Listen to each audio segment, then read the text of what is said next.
The gentleman from Calvert. Thank you, Madam Speaker.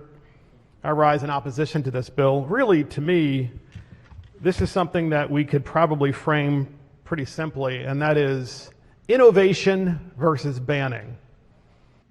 Republicans believe in innovating to effect change, and the modern Democrat Party believes in banning.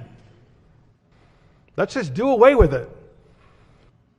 But instead, all we have to do is provide incentives, maybe to the University of Maryland College Park, maybe to Hopkins.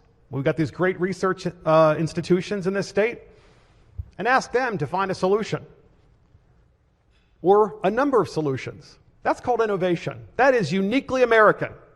What's not uniquely American is banning, like banning books.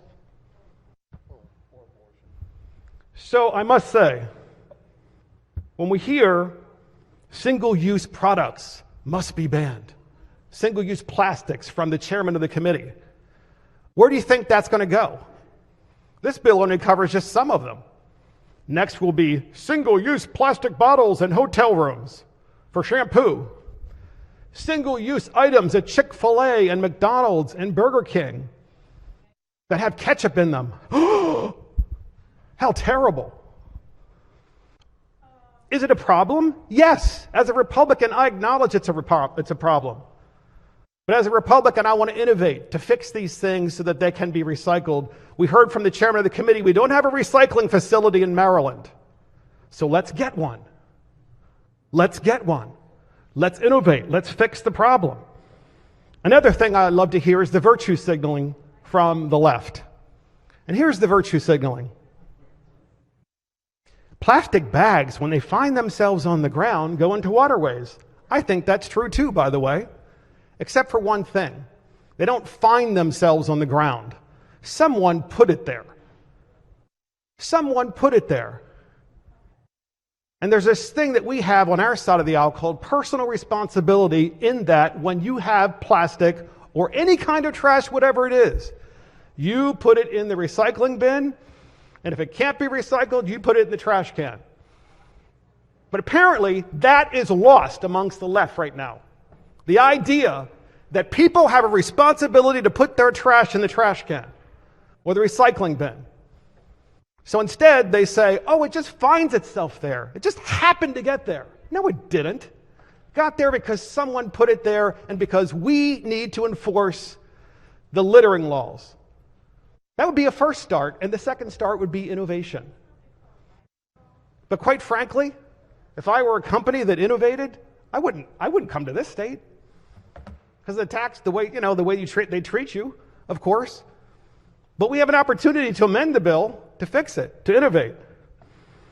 There's no better example, in my mind, than my hometown, and I'll say this clearly, so you don't come back and say, oh, you're criticizing it. I love Baltimore. I'm from there, raised there. I love it. I represent Calvert County. But it killed me when Scott Presler, in late 2019, went to Baltimore multiple times to clean up trash in West Baltimore. And it was all over the place. And it wasn't just plastic bags. It was everything. All kinds of trash. All over the streets. And it needed to be cleaned up. And here's someone who's from the state of Virginia who called attention to the problem, and remarkably, the community rallied around him. They rallied around him, and they helped him because someone showed the initiative to actually clean up a community and care about its well-being. But the Baltimore Sun, you can always rely on the Baltimore Sun. The journalists at the Baltimore Sun, who must be 15 years old and don't have a brain, I'm sorry, that's where they are today. Here's what they wrote. But if this was all about Americans helping Americans, then why did Scott Presler post so many videos about Baltimore residents thanking him for bringing attention to the issue? We happen to know that not everybody in West Baltimore feels the same way. That's the Baltimore Sun. Can you imagine? That's what they talk about. So, Madam Speaker, I am on the bill. I know that's where you're going. And I do love the city of Baltimore. And I say to myself, There's so many things we can do to improve that city.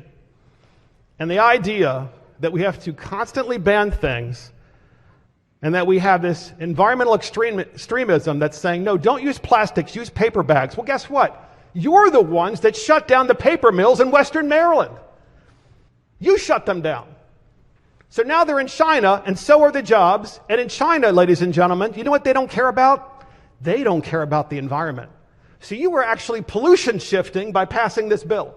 Shifting the pollution from this state where it can be controlled and managed to a country that could care less about the environment.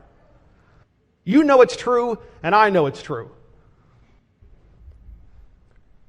So yes, we can use paper bags. Of course we can.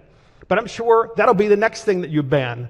Because banning doesn't take, in my opinion, any great thought whatsoever for making bills. You know what takes thought? Innovating and really changing the way we do things through innovation and challenging people to adopt that innovation.